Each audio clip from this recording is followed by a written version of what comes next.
Pada abad ke-12 Masehi, di Aleppo, Suriah, seorang singa yang dulu aumannya sangat ditakuti di seluruh penjuru Suriah, Nuruddin Zanki, sekarang terbaring lemah bagaikan daun gugur di saat musim gugur.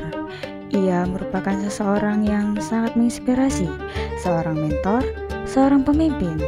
Tetapi qadarullah berkehendak berbeda. Ia harus pensiun dari semua hal itu, dan saatnya menunjuk pemimpin muda yang cerdas dan berbadan sehat yang melanjutkan kekuasaannya, yaitu muridnya sendiri, Salahuddin Al-Ayyubi. Nuruddin yang merasa hidupnya tidak akan lama lagi pun memberi wasiat dan amanah kepada Salahuddin yang saat itu masih muda. Yusuf bin Ayyub, dengarlah wasiatku. Yerusalem masih dalam cengkeraman musuh. Persatukan umat, jangan dengan kekerasan, tapi dengan kebijaksanaan dan keadilan. Guruku, amanah ini terlalu berat. Allah tidak akan membebani seseorang melainkan dengan kesanggupan. Kaulah yang akan melanjutkan perjalanan ini.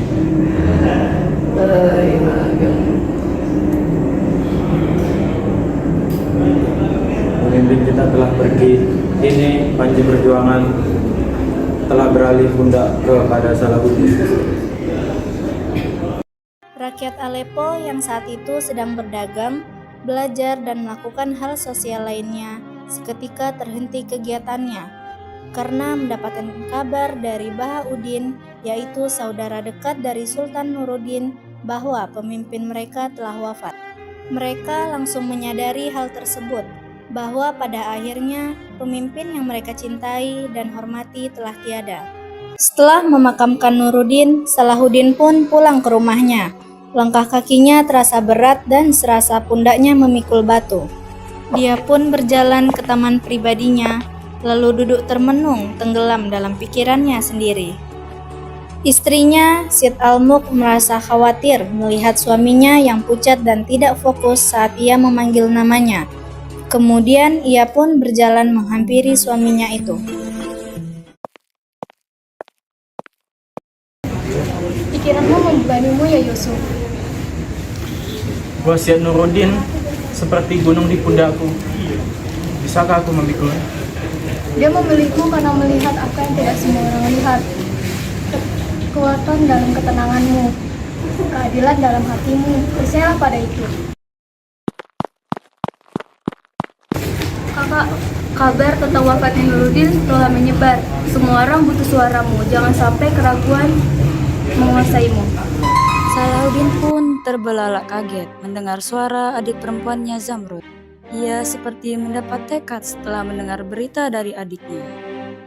Lalu ia mengangkat kepalanya yang termenung dan segera menyusun rencana untuk berperang agar kerajaan Aleppo tidak dianggap melemah akibat kematian mentornya.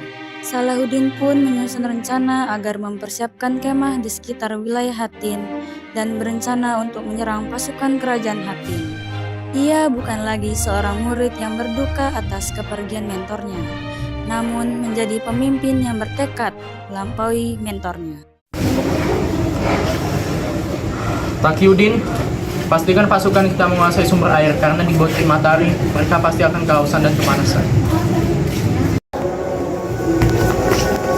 Kakak, intelijen kami mengatakan Raja Gui dan Renan yang sombong itu memimpin pasukan mereka masuk ke jebakan kita. Renov, dia yang melanggar gencatan senjata dan melarang jemaah haji. Keadilan akan datang untuknya. Setelah itu, mereka pun dengan diam-diam melancarkan serangan mendadak dan membuat para pasukan Hattin tidak diberikan kesempatan untuk menyusun rencana demi membalas serangan mendadak itu. Mereka pun kelelahan dan kekurangan pasukan, tetapi pasukan Hattin memaksakan untuk menyerang.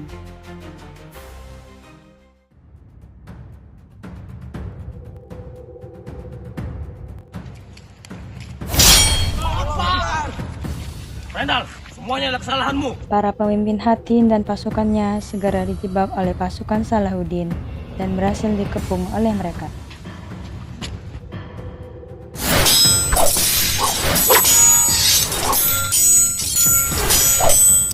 Pasukan Hattin yang tidak mempersiapkan diri pun melemah, dan satu persatu prajuritnya mati.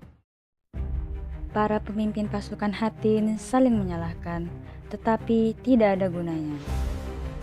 Mereka ditawan dan tetap dibawa ke tempat kemah oleh pasukan Salahuddin.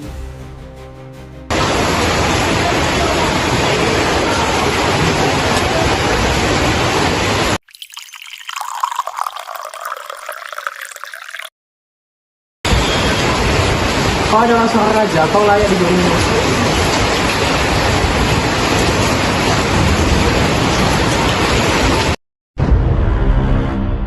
Aku tidak memberi pria ini izin untuk minum. Dia adalah pengkhianat.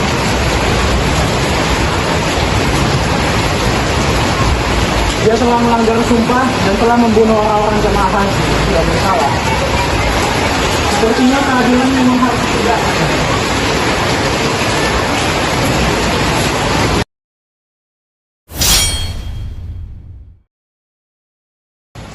Apa kau akan membunuhku juga? Tidak, kami tidak akan membunuhmu karena kami tidak membunuh raja. Kau akan kami perlakukan dengan baik. Setelah perjamuan yang berdarah itu, Salahuddin berjalan ke arah gerbang. Taqiyuddin, sang pembawa kabar, datang menghampiri Sultan untuk memberikan suatu kabar. Sultan, pasukan kita sudah menyerbu. Mereka balas dendam untuk kekalahan 88 tahun yang lalu. Tidak, bukan seperti itu caranya. Kita akan masuk dengan damai. Tidak ada pembakaran, tidak ada pembantaian, dan juga tidak ada pemusnahan. Ingat, bagaimana Umar bin Khattab memasuki kota ini zaman dahulu. Keadaan menjadi keos akibat berita yang disampaikan Taqiyuddin bahwa para pasukan kafir ingin membalas dendam. Para pasukan Salahuddin pun tidak tinggal diam dan segera melancarkan serangan balik. Mereka berhasil dan mengumandangkan azan sebagai pengumuman kemenangan telak. Tetapi di lain sisi, para pasukan kafir menderita akibat kekuatan dari pasukan muslim. Mereka pun kewalahan. Kebanyakan dari mereka hanya ditawan dan tidak disiksa maupun dibunuh karena kemurahan hati sang Sultan Salahuddin. Perang terkadang membawa berita baik dan berita buruk. Bagi rakyat Aleppo itu adalah berita baik. Rakyat Aleppo pun bersyukur karena sang Sultan akhirnya mencapai kemenangan. Karena itu suara azan, akhirnya kita bisa sholat di rumah Allah lagi. Dan ini adalah hari yang dijanjikan Allah. Bagi rakyat kafir itu adalah berita buruk karena mereka mengalami kekalahan. Tapi sang Sultan tidak menganggap mereka sebagai musuh lagi. Bahkan setelah perang berakhir, ia menyuruh perawat untuk merawat prajurit kafir yang terluka.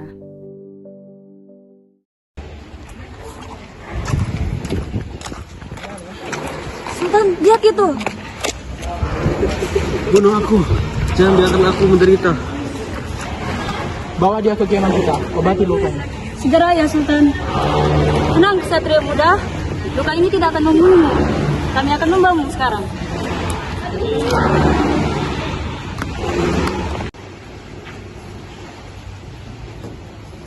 Ya Sultan, tolong dengarkanlah orang tuamu ini. Anak-anakku, mereka dijual sebagai budak saat petani jatuh dahulu. Aku tidak punya apa-apa untuk menebus mereka. Jamaluddin umumkan bahwasanya keluarga siapa saja yang ingin menembus tawanan, mereka dipersilakan. Dan juga bagi mereka yang tidak mampu, kita akan mengambilnya dari Baitul Mal.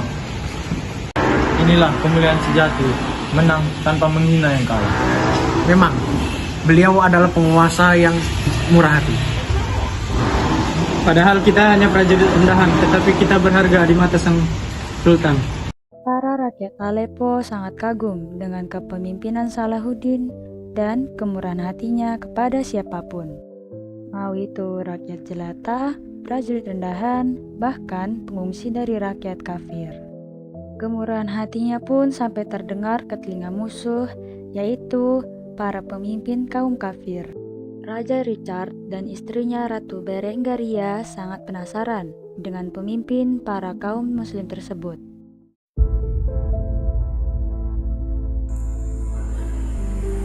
Hati-hati Richard, aku telah mendengar tentang sifat Salahuddin. Dia bukanlah monster seperti apa yang dikatakan oleh orang-orang yang ada di kampung kita. Kata mereka, dia membunuh Reynald dengan pengkhianatannya. Tetapi yang sebenarnya terjadi adalah dia menyelamatkan seorang kesatria muda yang sedang terluka.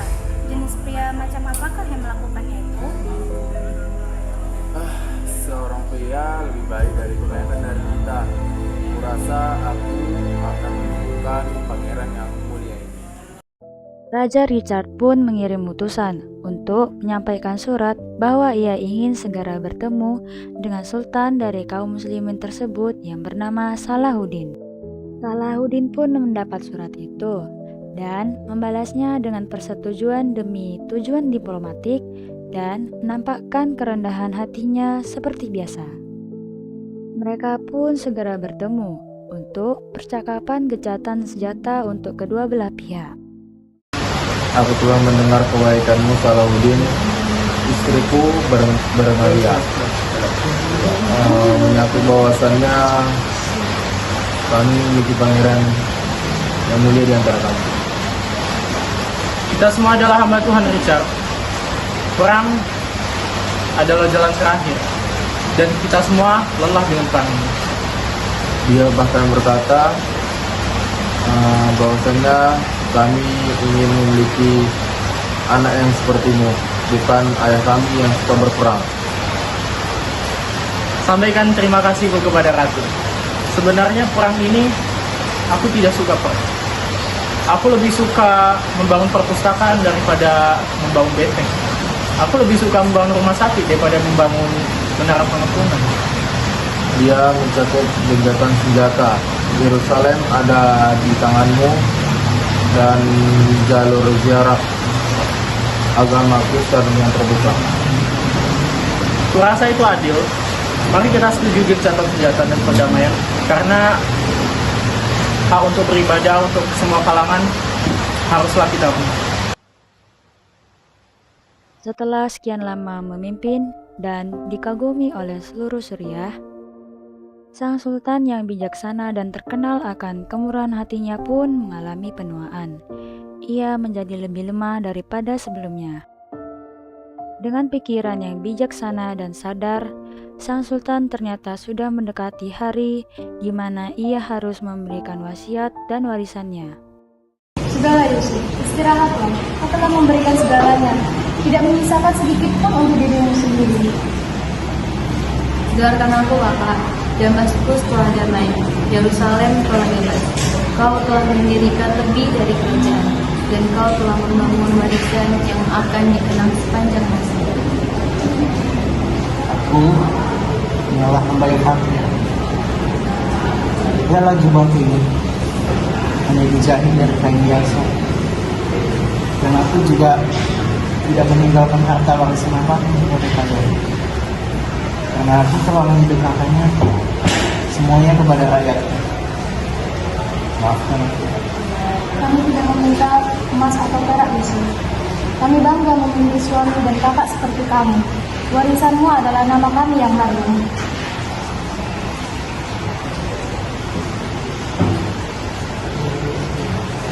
Hamba takut keadaan Sultan makin lemah. Hanya tinggal menunggu waktu saja untuk ajalnya menjemput. Tuanku, tolong ikuti hamba. Asyhadu alla ilaha illallah wa asyhadu anna Muhammadan Rasulullah.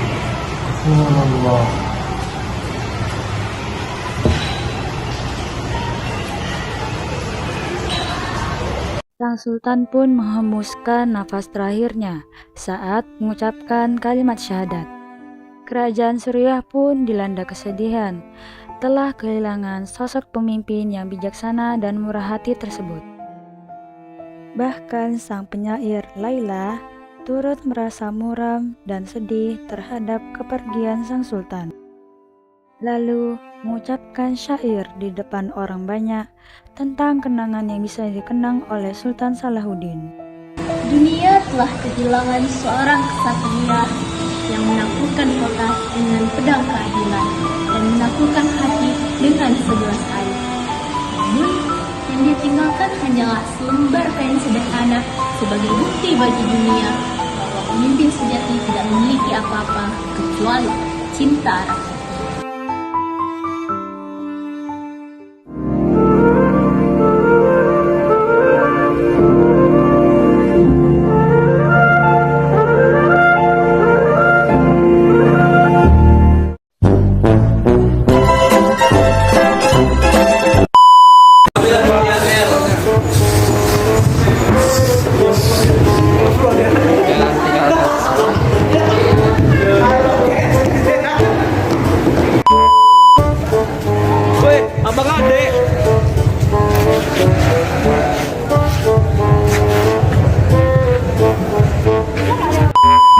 Mereka menuntut balas dendam untuk 8 daerah. Lu kasih satu hadis. Kasih satu hadis. Man salaka tariqan yaltamisu fihi ilman sahalallahu bi. Hey, what's up, bro?